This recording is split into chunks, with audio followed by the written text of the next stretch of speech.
Karamah Syaikh Abdul Qadir Al-Jilani yang tak masuk di akal. Sebelumnya bantu dukung channel ini dengan cara mengklik tombol suka di bawah tayangan video ini. Dan klik tombol subscribe bagi sahabat yang belum mengkliknya, supaya sahabat tidak terlewatkan video-video dari channel ini. Hidup Syekh Abdul Qadir Al-Jilani diwarnai kisah-kisah kesalehan serta karomahnya.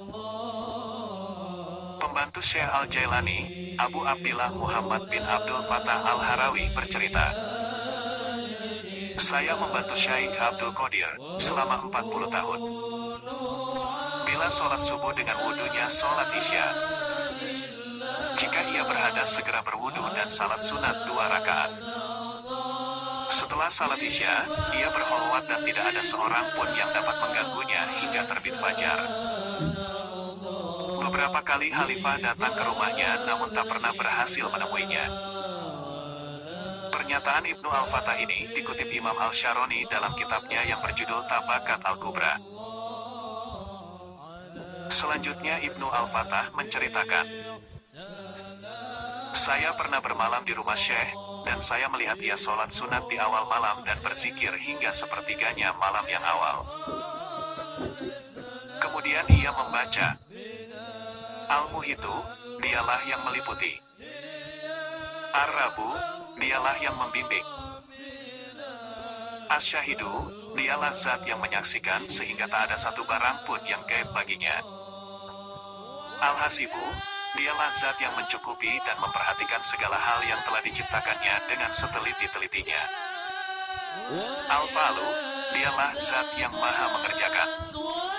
Al-Kholiqu, dialah zat yang menciptakan segalanya. Al-Kholaku, Al-Bariu, dialah yang merencanakan segala sesuatu sebelum terjadi.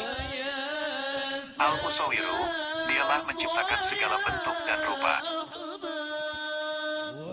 Kemudian beliau sholat dan membaca Al-Quran sampai habis sepertiganya malam yang kedua. Sikapnya kepada Khalifah. Al-Jilani dikenal tidak mau mencari muka kepada kaum elit, baik kepada orang-orang kaya para pembesar kerajaan. Pernah suatu ketika ia didatangi oleh Khalifah, ia tidak langsung menemuinya tetapi ditinggalkan beberapa waktu dalam halwatnya. Diceritakan oleh Abdullah Al-Masoli bahwa pernah suatu ketika Al-Mustajid bilah salah seorang Khalifah Abbasiyah 555-566 Hijriyah datang ke rumah Al-Jilani guna meminta nasihat. Ia meminta sesuatu yang bisa menenteramkan hatinya, yaitu buah apel yang langka di tanah Irak. Lalu Al-Jilani mengadakan tangannya ke langit memohon kepada Allah, maka sekejap itu pun 2 buah apel tergenggam di tangannya. Maka diberikanlah sebuah untuk Khalifah dan sebuah lagi untuk dirinya. Setelah apel dikupas dari tangan Al-Jilani terciumlah bau harum dan manis, tetapi anehnya kupasan Khalifah tercium bau busuk dan penuh dengan ulat. Lalu Khalifah terkejut seraya bertanya, "Kenapa begini wahai Syekh?" Beliau menjawab, "Ia busuk dan berulat karena dijamah oleh tangan seorang zalim dan ia harum dan wangi karena dijamah oleh seorang wali Allah." Konon sejak itu Khalifah taubat dan menjadi pengikutnya yang setia.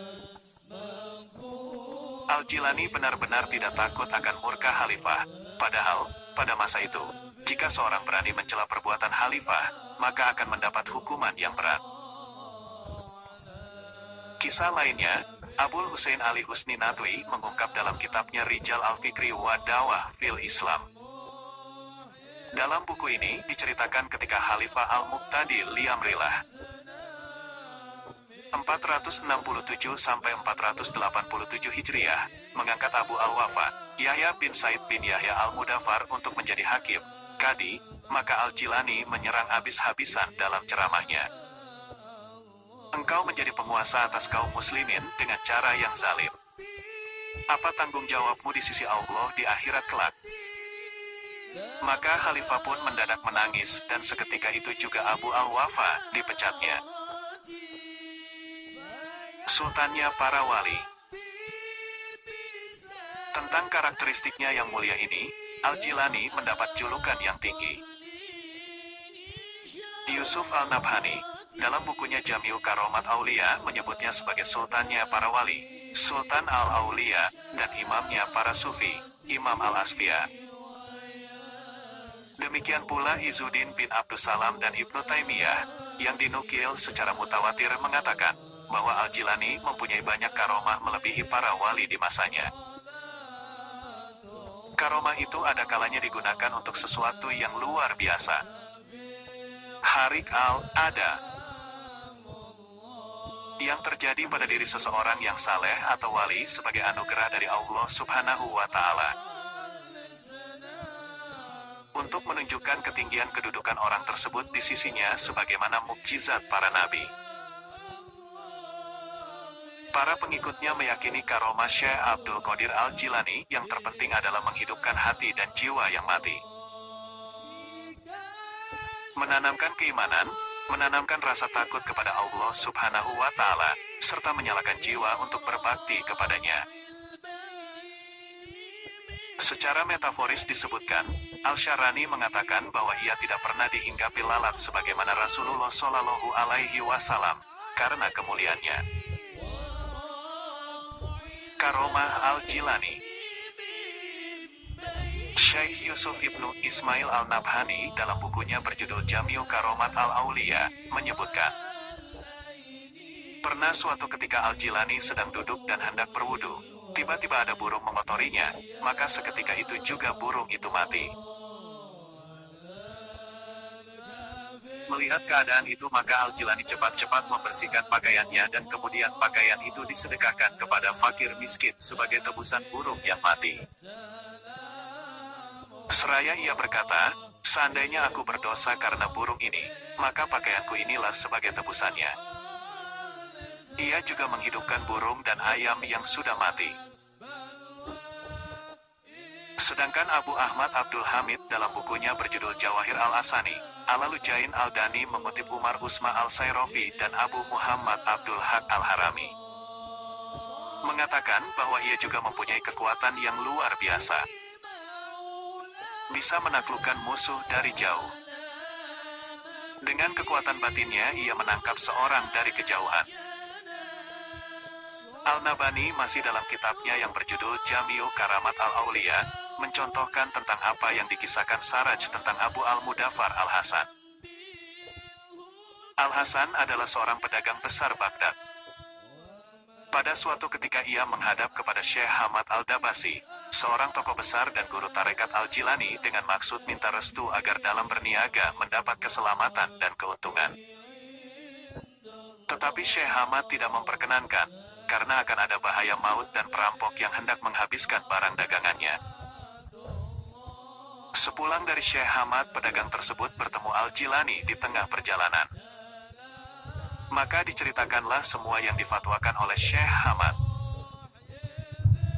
Mendengar semua cerita itu, maka berkatalah Al-Jilani, berlayarlah tahun ini, 521 Hijriah, pasti engkau selamat dan pulang dengan membawa keuntungan yang besar. Akulah yang bertanggung jawab atas segala risikonya. Beberapa saat kemudian Abu Al-Mudaffar pun berangkat menuju negeri Syam, Syria. Ternyata sampai di sana dagangannya laris berlaku 1000 dinar. Kemudian ia menuju Hal, dan dikala ia beristirahat, Kadi Al-Hajat, uang dagangannya tertinggal sampai semalaman. Dalam tidurnya ia bermimpi bahwa ia dan kafilah lainnya dirampok oleh kawanan penjahat dan dibunuhnya. Setelah bangun maka di lehernya terdapat bekas darah dan masih terasa sakitnya gorokan pisau. Barulah kemudian ingat uangnya yang tertinggal di tempat ia berhajat. Maka segeralah ia mencarinya dan ternyata masih utuh. Dan riang gembira ia kembali menuju ke Baghdad.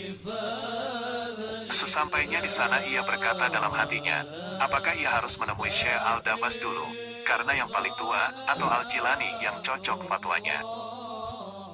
Tetapi tiba-tiba ia bertemu dengan Al-Dabas di Pasar Sultan.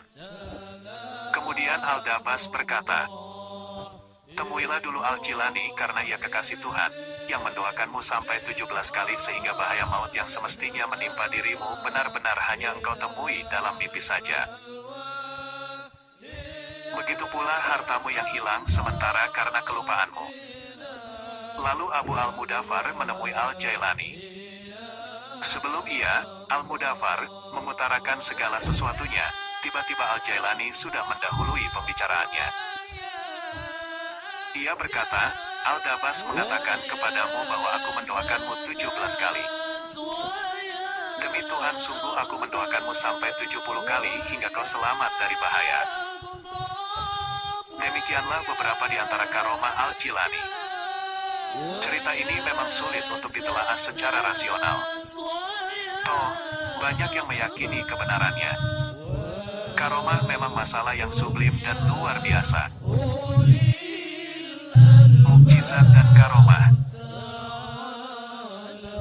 Al-Quran memperkenalkan 3 bentuk perbuatan luar biasa, yaitu mukjizat, karomah, waqi'iyah, dan sihir. Mukjizat secara sederhana biasa diartikan sebagai perbuatan luar biasa yang muncul dari diri seorang nabi atau rasul. Selain nabi dan rasul, tidak ada orang yang mampu mengakses keajaiban ini. Karomah biasa diartikan perbuatan luar biasa muncul dari diri seorang wali atau kekasih Tuhan. Waqi'iyah hampir sama dengan karomah, hanya lebih banyak tampil dalam bentuk pengetahuan kejadian masa akan datang yang belum terjadi. Sedangkan sihir adalah juga perbuatan luar biasa yang muncul dari diri seorang yang belajar dan terus berusaha memahirkan diri di dalam mengamalkan keterampilan supernatural itu. Mukjizat, karomah, dan waqi'iyah hanya bisa diakses oleh orang-orang yang secara konsisten membersihkan diri lahir dan batin, melakukan pengabdian tulus di dalam pembinaan masyarakat. Ciri-ciri orang yang mendapatkan mukjizat dan karamah tidak pernah memperkenalkan diri dengan mendemonstrasikan kelebihan yang dianugerahkan Tuhan kepadanya. Apalagi, mereka tidak pernah terlintas dalam pikirannya untuk mengomersialkan kelebihan yang Tuhan berikan kepadanya. Bahkan, banyak orang yang sesungguhnya mendapatkan karunia berupa karomah tetapi tidak pernah mau memperkenalkan diri ke dalam masyarakat. Semoga bermanfaat dan dapat mengambil pelajaran dari apa yang telah disampaikan di atas. Terima kasih telah menonton.